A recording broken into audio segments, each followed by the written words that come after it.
नमस्कार। आज हम डिस्कस करेंगे हिमाचल प्रदेश जीके के important question. Himachal Pradesh GK के इंपॉर्टेंट क्वेश्चन डिस्कस करेंगे ताकि आपको जो है आपके आने वाले एग्जाम्स में हेल्प मिल सके। आपका चाहे कोई सा भी एग्जाम क्यों ना हो जहां पर एचपी जीके पूछी जाएगी, वहां पर डेफिनेटली आपको हेल्प मिलेगी। चाहे वो आपका एचएएस का हो, कॉलेज कैडर का हो, टीजीटी का हो, क्लर्क का हो, पटवारी का हो, कांस्टेबल का हो, कोई भी एग्जाम होगा डेफिनेटली हेल्प मिलेगी, जैसे कि पहले भी जो है वो मिलती रही है। सबसे पहला क्वेश्चन जो है अभी हम डिस्कस करेंगे। उससे पहले मैं थोड़ा सा आपको बता दूं कि इससे पहले हमने करंट अफेयर के लिए जो सीरीज चलाई है उसमें नवंबर, दिसंबर, जनवरी, फरवरी, मार्च, अप्रैल और मई, ये 7 महीने जो है हम कवर जो है वो कर चुके हैं। अब देखिए, नवंबर और दिसंबर 2022 का हमने कवर किया है, और जनवरी, फरवरी, मार्च, अप्रैल, मई ये हमने 2023 के जो है वो कवर किए हैं। अब अभी हमने संडे को एक टेस्ट सीरीज भी जो है वो कंडक्ट करनी है, जिसमें नवंबर, दिसंबर और जनवरी के जो है वो आपको करंट अफेयर जो है वो प्रोवाइड करवाए जाएंगे, विद आंसर की प्रोवाइड करवाए जाएंगे, तो वो आपको वहाँ पर सॉल्व करने हैं। तो ये बेसिक सी इंट्रोडक्शन मैंने आपको दे दी कि करंट अफेयर अगर आपने पढ़ने हैं तो वो अभ्यास सीरीज नाम है उसका, अभ्यास सीरीज से आप पढ़ सकते हैं। और अगर आपको एचपीजी के पढ़नी है तो मिशन एलाइट का ये पार्ट है, गिरिराज पत्रिका है, बलोखरा सीरीज है, इनमें इन सभी को आप कवर कर सकते हैं। सबसे पहला क्वेश्चन देखिए, अब बोलते हैं of the following who became the president of Himachal Pradesh state consumer dispute redressal commission इन 2022। तो बोलते हैं कि Himachal Pradesh state consumer redressal commission जो है इसके 2022 में जो था वो प्रेसिडेंट कौन बने थे। अब ये बहुत ज़्यादा इंपॉर्टेंट है क्वेश्चन, क्योंकि इस तरह के क्वेश्चन अक्सर इग्नोर कर दिए जाते हैं, परंतु यही क्वेश्चन एग्जाम में पूछे जाते हैं। 2022 में जो इसके प्रेसिडेंट बने थे वो बने थे कौन? जज होते हैं ये, तो जस्टिस थे इंदर सिंह, ऑप्शन ए जो है वो सही आंसर है, जस्टिस इंदर सिंह मेहता जो था वो बने थे 2022 में। तो ये बने थे। 2017 में कौन बने थे? 2017 में जो था वो जस्टिस पीएस राणा बने थे।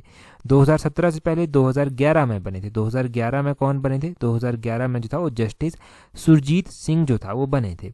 और इसकी स्थापना जब हुई थी तो 1989 में कौन बने थे? 1989 में जस्टिस वीपी गुप्ता जो था वो इसके सबसे पहले जो था वो प्रेसिडेंट बने थे। इसके बारे में बेसिक सी बात करें कि इसकी स्थापना कब हुई, क्या हुआ क्या नहीं हुआ, तो उसके बारे में भी क्वेश्चन पूछा जा सकता है। देखो, Himachal Pradesh state consumer redressal commission जो है वो इसने काम करना स्टार्ट किया 1989 से। 1989 में जो था वो इसने काम करना स्टार्ट कर दिया था।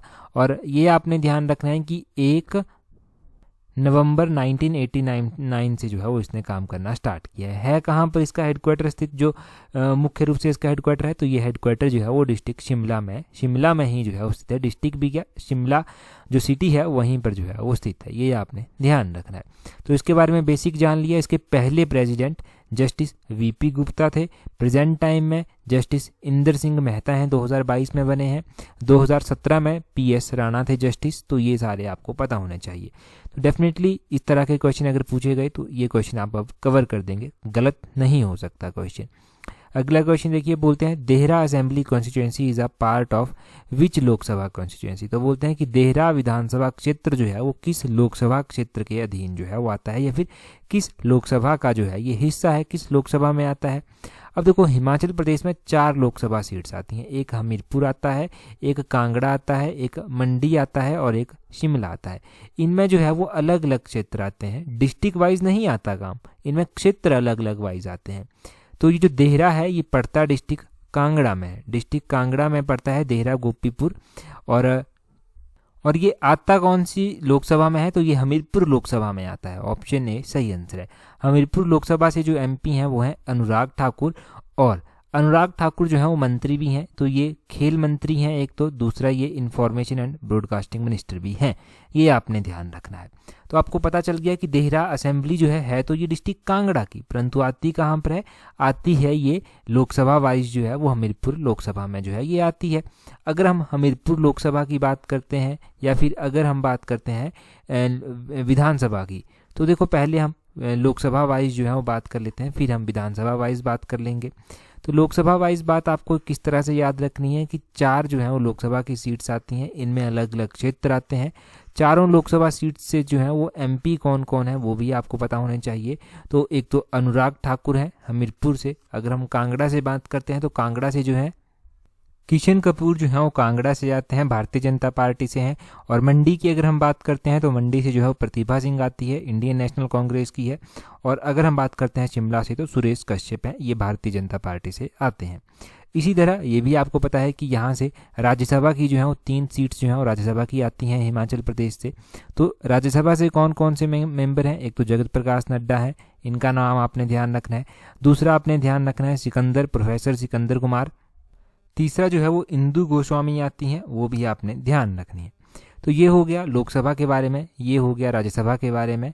और अगर हम बात करते हैं विधानसभा के बारे में तो डिस्ट्रिक्ट कांगड़ा से सबसे अधिक विधानसभा की सीट्स जो हैं वो आती हैं, अधिक विधानसभा सबसे अधिक आती हैं। तो ये कितनी आती हैं, डिस्ट्रिक्ट कांगड़ा से जो है वो 15 आती हैं। डिस्ट्रिक्ट कांगड़ा के बाद डिस्ट्रिक्ट मंडी से 10 आती हैं, डिस्ट्रिक्ट शिमला से जो है 3, डिस्ट्रिक्ट शिमला से 8 आती हैं। और हमीरपुर की अगर हम बात करते हैं ना, हमीरपुर की 5 आती हैं। तो ये आपने जान लिया, ये इंपॉर्टेंट है, इसको आप अब नोट कर लें, ध्यान रखें, इतना काफ़ी है। अगला क्वेश्चन देखते हैं। अगले क्वेश्चन में क्या पूछा गया है according to 2011 census the scheduled tribe population of Himachal Pradesh is. तो बोलते हैं कि 2011 की जो जनगणना हुई थी उसके अनुसार हिमाचल प्रदेश में अनुसूचित जनजाति की जनसंख्या कितनी है। कुछ दिन पहले ही हमने मिशन एलाइड में अनुसूचित जनजाति के बारे में बात की थी, एक बार फिर से रिवाइज करते हैं। उस दिन क्वेश्चन कुछ और था, आज कुछ और है। तो अगर हम बात करते हैं कि कितनी परसेंटेज है अनुसूचित जनजाति की 2011 की जनगणना के अनुसार, तो ये है 5.71%। ऑप्शन बी जो है वो सही आंसर हो जाएगा। अब 5.71% तो ये ओवरऑल हिमाचल की है। अगर आप बात करते हैं कि सबसे कम कौन से डिस्ट्रिक्ट की आती है, तो ये डिस्ट्रिक्ट हमीरपुर की आती है, 0.67% जो है इन टर्म ऑफ परसेंटेज ये सबसे कम है हिमाचल प्रदेश की। अगर हम बात करते हैं इन टर्म ऑफ परसेंटेज सबसे ज़्यादा कहाँ की है, तो सबसे ज़्यादा जो है वो लाहौल स्पीति की है इन टर्म ऑफ परसेंटेज, ये है 81.44%। ये क्वेश्चन उस दिन हमने पढ़ा था कि सबसे ज़्यादा किस डिस्ट्रिक्ट की है, तो लाहौल स्पीति वहाँ पर हमने पढ़ा था। ठीक है, ये आपको पता चल गया, लाहौल स्पीति का पता चल गया, कांगड़ा डिस्ट्रिक्ट हमीरपुर का पता चल गया। अब देखो, अगर हम बात करते हैं हिमाचल प्रदेश की पॉपुलेशन की, तो हिमाचल प्रदेश की पॉपुलेशन 2011 की जनगणना के अनुसार ही आएगी, क्योंकि उसके बाद जनगणना हुई नहीं है। तो 2011 की जनगणना के अनुसार हिमाचल प्रदेश की जो पॉपुलेशन है वो है 60, अप्रॉक्सीमेटली में हम बात करेंगे, अप्रॉक्सीमेटली है वो 68 लाख, और एग्जैक्टली है 68,64,602। इतने पर्सन जो है वो 2011 की जनगणना के अनुसार है। और सबसे ज़्यादा पर्सन जो है वो डिस्ट्रिक्ट कांगड़ा में अप्रॉक्सीमेटली 15 लाख जो था वो यहाँ पर आंके गए थे। और सबसे कम पर्सन की अगर हम बात करते हैं तो वो लाहौल स्पीति में आए थे। लाहौल स्पीति में जो था वो 31,564 पर्सन जो था ये नोटिस किए गए थे, कितने लोग यहाँ पर हैं। तो ये आपको पॉपुलेशन पता चल गया। कई बार एग्जामिनर क्या करता है कि 2011 की नहीं पूछेगा, 2001 की पूछ लेगा। 2001 की जनगणना के अनुसार हिमाचल की पॉपुलेशन थी 60 लाख, ये आपने ध्यान रखना, 60,77,900 ये थी हिमाचल प्रदेश की पॉपुलेशन। तो ये आपको पता चल गया। अब इसमें कन्फ्यूज़न नहीं होगा, शेड्यूल कास्ट शेड्यूल ट्राइब की पता चल गई, हिमाचल की पता चल गई, बेसिक फैक्ट आपने प्रीवियस भी रिवाइज कर लिए। ये फ़ायदा होता है कि अगर आप प्रीवियस की वीडियोस भी देखते हैं ना, तो उनको तो अभी टिप्स पर ये चीज़ें याद हो गई होंगी जो डेली देखते हैं, ज़रूरत ही नहीं पड़ती होगी किताबों को खोलने की भी, क्योंकि यहीं से सारा रिवाइज हो रहा है।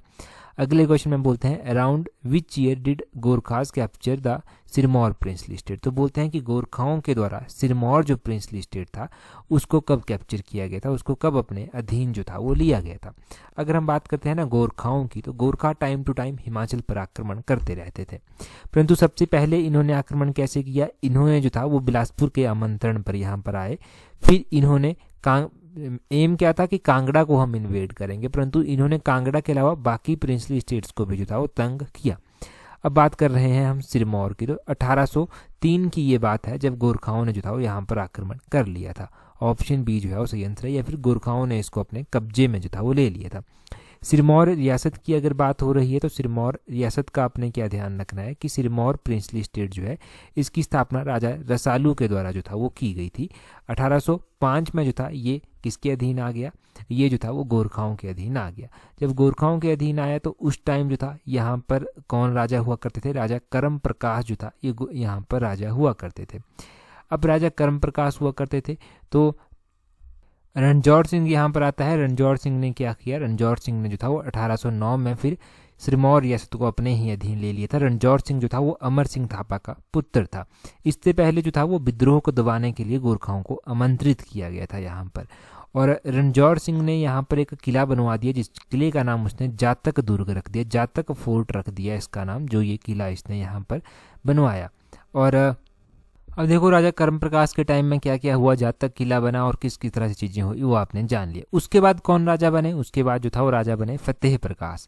फतेह प्रकाश के कार्यकाल के दौरान क्या हुआ, फतेह प्रकाश के कार्यकाल के दौरान जो था वो इन्होंने नाहन में मोती महल या फिर जिसको शीश महल भी कहा जाता है, इनका जो था वो निर्माण यहाँ पर करवाया। तो ये आपने ध्यान रखना है।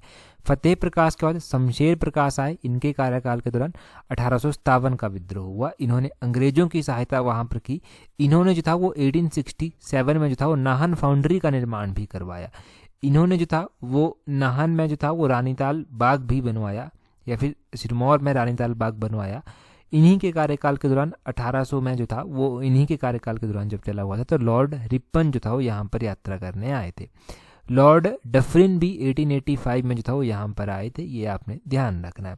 शमशेर प्रकाश के बाद अमर प्रकाश आए। अमर प्रकाश के कार्यकाल के दौरान फर्स्ट विश्व युद्ध हुआ था, जिसमें इन्होंने अंग्रेजों की सहायता की। उसके लिए इनको जो था वो महाराजा की उपाधि दी गई। उसके बाद राजा राजेंद्र प्रकाश आए। सिरमौर के अंतिम शासक हुए। इनके कार्यकाल के दौरान पचहत्ता आंदोलन भी हुआ था। तो ये आपने सारी सिनेरियो जो है वो ध्यान रख लेना है। अब यहाँ से कुछ भी क्वेश्चन बन सकता है।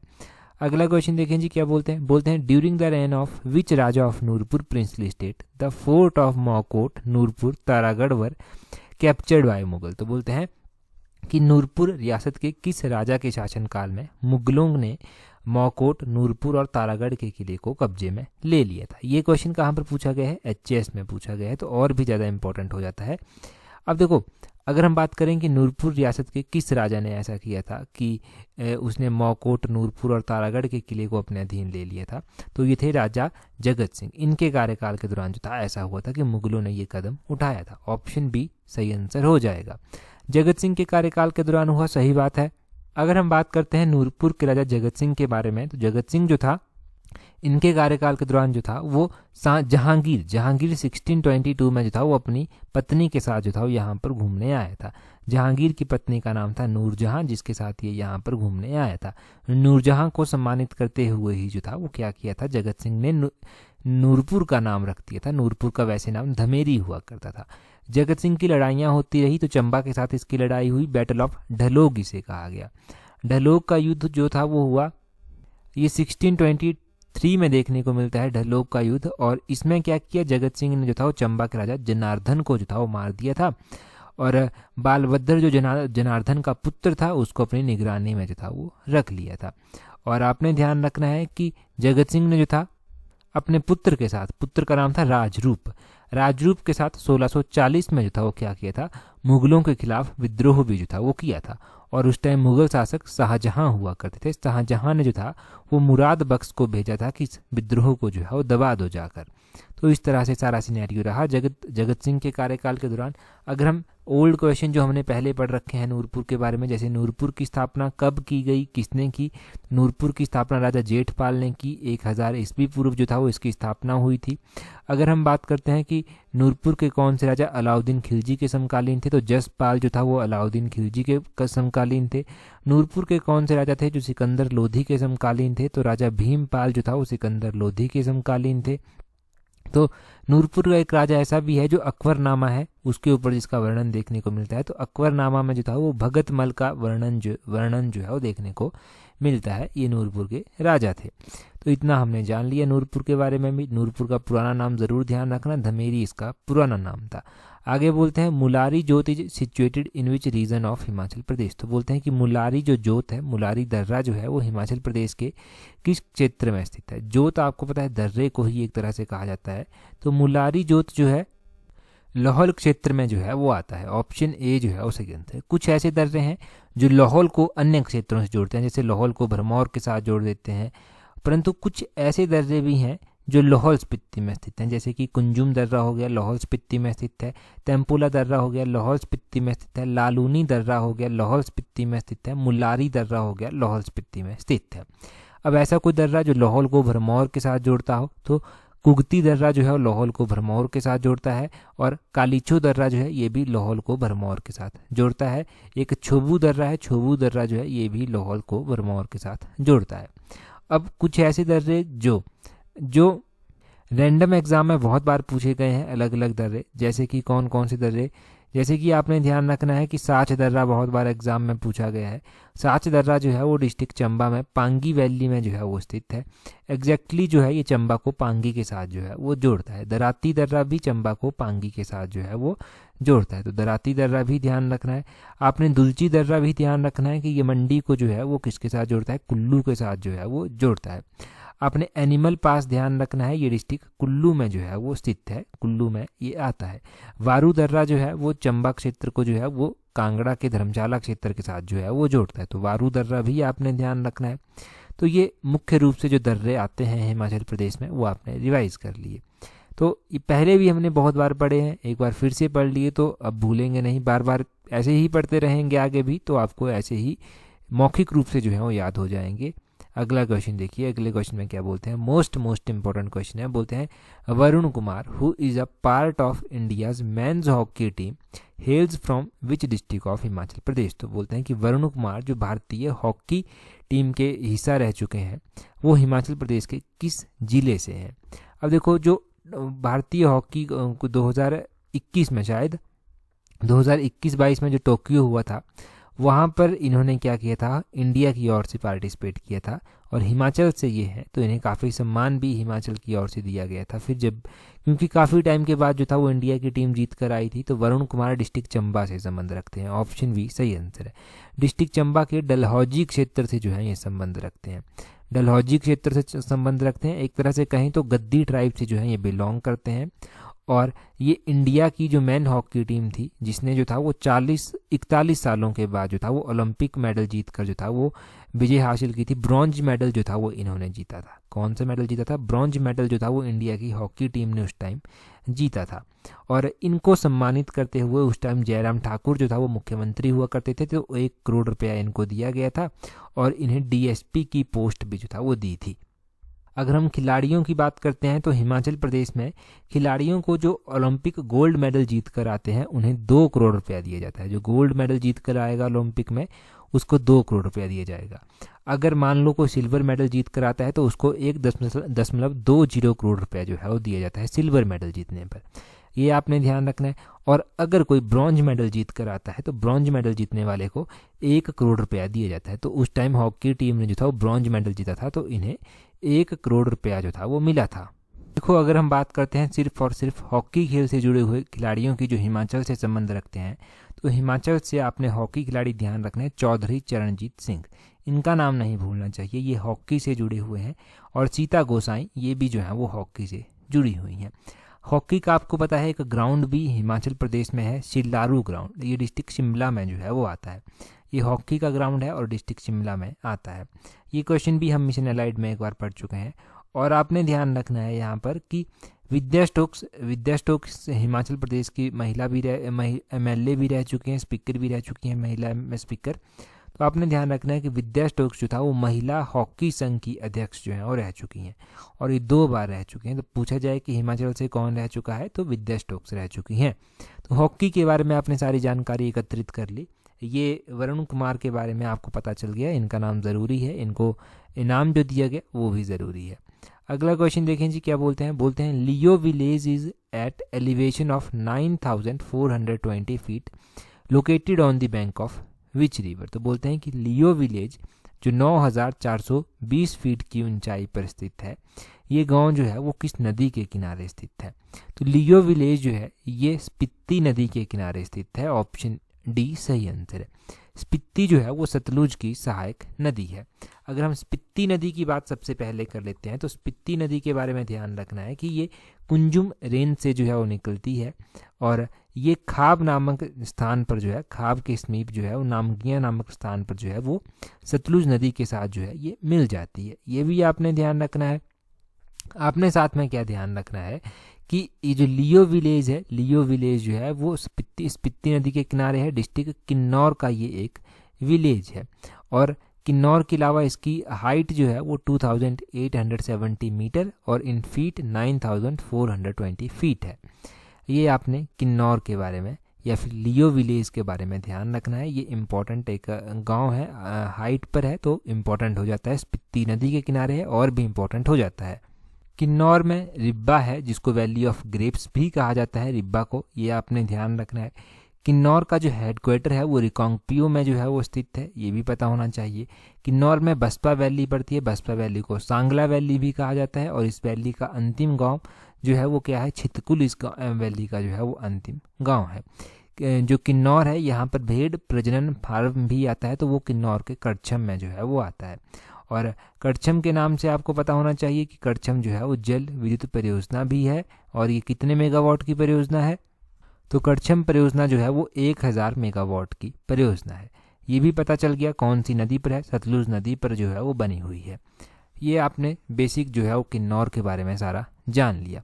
अगला क्वेश्चन देखते हैं जी हमारे पास क्या पूछा गया है। अगले क्वेश्चन में बोलते हैं Shimla agreement 1972 sign between India and Pakistan signed in, तो बोलते हैं भारत और पाकिस्तान के बीच में हुआ है ये शिमला एग्रीमेंट 1972 का।